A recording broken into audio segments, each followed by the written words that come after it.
श्री कृष्ण मित्रों, मैं प्रियंका स्वागत करती हूँ आपका जीवन और अध्यात्म में। मित्रों, निर्जला एकादशी हिंदू पंचांग के अनुसार ज्येष्ठ मास की शुक्ल पक्ष की एकादशी तिथि को मनाई जाती है। यह वर्ष की सबसे कठिन और पुण्य फलदायी मानी जाती है। निर्जला का अर्थ होता है बिना जल के। इस दिन उपवास करने वाले भक्त पूरे दिन जल भी ग्रहण नहीं करते और पूर्ण निष्ठा और भक्ति से व्रत का पालन करते हैं। इस एकादशी का महत्व इसलिए भी अधिक है क्योंकि जो भक्त वर्ष भर की एकादशियों का पालन नहीं कर पाते हैं, यदि वे केवल निर्जला एकादशी के व्रत का विधि पूर्वक पालन करते हैं तो उन्हें सभी एकादशियों का फल प्राप्त होता है। इस दिन पूजा, उपवास और दान के विशेष नियम बताए गए हैं। इनमें से दान को सबसे महत्वपूर्ण और उत्तर पूर्ण फलदायी माना गया है। दान का महत्व। हिंदू धर्म में दान को धर्म, अर्थ, मोक्ष, पुण्य और पापों के प्रायश्चित का माध्यम माना गया है। खासकर एकादशी जैसे पवित्र अवसरों पर किया गया दान अंततः अनंत गुना फल देने वाला होता है।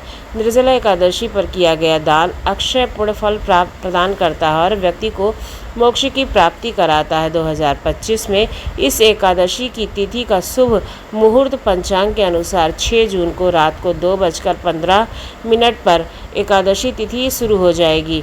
वहीं यह तिथि अगले दिन यानी कि 7 जून को सुबह 4:47 पर समाप्त होगी। इसलिए निर्जला एकादशी का व्रत 6 जून को रखा जाएगा और एकादशी व्रत का पारण हमेशा द्वादशी में किया जाता है। इसलिए निर्जला एकादशी व्रत का पारण 7 जून को होगा।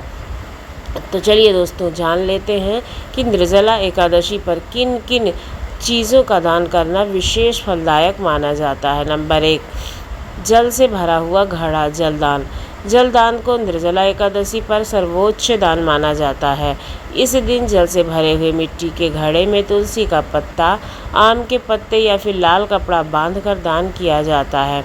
इससे प्यासे को जल देने का पुण्य मिलता है, पितरों की आत्मा को शांति मिलती है, व्यक्ति को मृत्यु के बाद स्वर्ग प्राप्त होता है और पापों का नाश होता है। नंबर 2, वस्त्रदान, कपड़े का दान। इस दिन गरीबों, ब्राह्मणों या फिर ज़रूरतमंदों को वस्त्र दान करना अत्यंत शुभ माना जाता है। विशेषकर सफ़ेद वस्त्र या फिर गर्मियों के हल्के सूती कपड़े देना अच्छा रहता है। इस दिन वस्त्र दान करने से जीवन में सुख समृद्धि बढ़ती है, कष्टों से मुक्ति मिलती है, दाता की कीर्ति बढ़ती है। नंबर 3, छाता, चप्पल और पंखे का दान। गर्मियों के मौसम में इन वस्तुओं की आवश्यकता अधिक होती है, इसलिए इनका दान विशेष रूप से पुण्य फलदायी होता है। इससे गर्मियों में पीड़ित लोगों को राहत मिलती है, जिससे दान करने वाले के घर में शीतलता और सौभाग्य बना रहता है। साथ ही आयु और यश में वृद्धि भी होती है। नंबर 4, अन्न और फल दान। निर्जला एकादशी पर अन्न का दान बहुत पुण्य फलदायी होता है। खासकर चना, गेहूँ, चावल, मूंग, फल और शुद्ध खाद्य पदार्थ ब्राह्मणों या ज़रूरतमंदों को दान करें।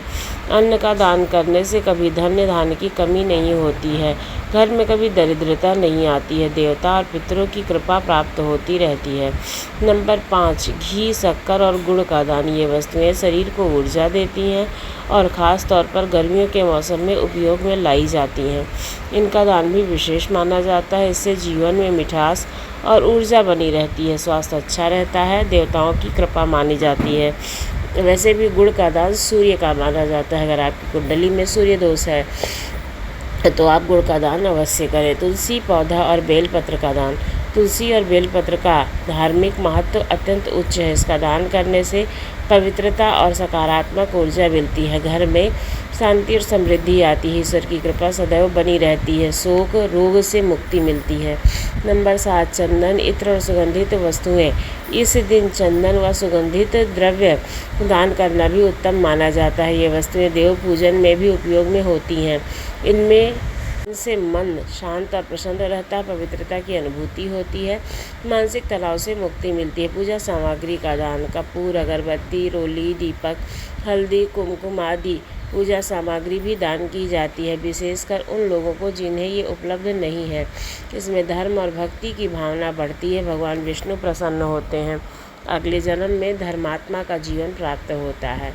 नंबर 9, किताबें और धार्मिक ग्रंथ। श्रीमद् भागवत गीता, विष्णु सहस्त्रनाम, रामचरितमानस आदि ग्रंथों का भी दान उत्तम माना जाता है। इसमें दान से ज्ञान और विवेक की वृद्धि होती है, घर में आध्यात्मिक वातावरण बनता है, शिक्षा और विद्या में सफलता मिलती है, और अगर आप सनातनी हैं तो आप अपने धर्म को बढ़ावा भी देते हैं ऐसा दान करके। लेकिन दान सुपात्र को देना चाहिए। शीतल पेय, शरबत, बेल का रस, निर्जला एकादशी पर शीतल पेय का दान अत्यंत शुभ माना जाता है। यह दान लोगों को गर्मी से राहत देता है, शरीर को ठंडक और पोषण प्रदान करता है। सड़क किनारे या फिर मंदिरों के पास पेयजल सेवा केंद्र लगाए और बेल का रस, गुलाब शरबत, खस शरबत आदि वितरित करें। दान पात्र और ताम्र पात्र, धार्मिक दृष्टिकोण से तांबे का पात्र दान करना अत्यंत पूर्णकाली फल देता है। यह आयुर्वेदिक रूप से भी लाभदायक है। इसका जल स्वास्थ्यवर्धक होता है। तांबे या पीतल के पात्र में जल भरकर तुलसी पत्ता डालकर दान करें।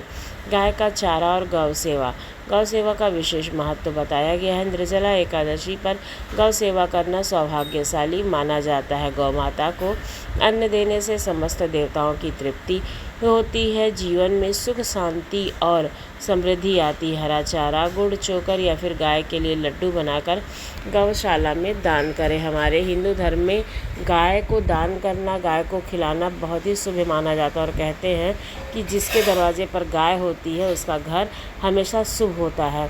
दान करते समय ध्यान रखने योग्य बातें आइए जानते हैं अब। दान सच्चे मन और निस्वार्थ भाव से करें। पात्र व्यक्ति को ही दान करें, जैसे कि ब्राह्मण, साधु संत, ज़रूरतमंद लोग, विधवा, अनाथ या फिर वृद्ध को। अपवित्र या उपयोग में ना आने वाली वस्तुओं का दान ना करें। ऐसा करने से पुण्य नहीं दोष लगता है। दान का सर्वोत्तम समय सूर्योदय से दोपहर तक का होता है, यानी कि सुबह के टाइम। दान देने से पहले भगवान विष्णु की पूजा ज़रूर करें और दानकर्ता का नाम, गोत्र आदि बोल कर दें। दान प्राप्त करने वाले व्यक्ति की स्थिति देखें, ज़रूरतमंदों को प्राथमिकता दें।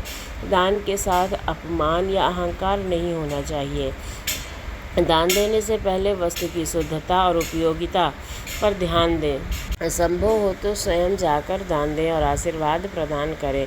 निर्जला एकादशी पर दान के लाभ। नंबर 1, समस्त एकादशियों का पूर्ण फल प्राप्त होता है। नंबर 2, पापों का नाश होता है और व्यक्ति मोक्ष प्राप्त करता है। नंबर 3, शरीर स्वस्थ रहता है और मन शुद्ध होता है। नंबर 4, जीवन में सुख, समृद्धि, धन, वैभव और यश बढ़ता है। नंबर 5, मृत्यु के उपरांत वैकुंठ की प्राप्ति होती है। नंबर 6, विष्णु पुराण और महाभारत के उल्लेख।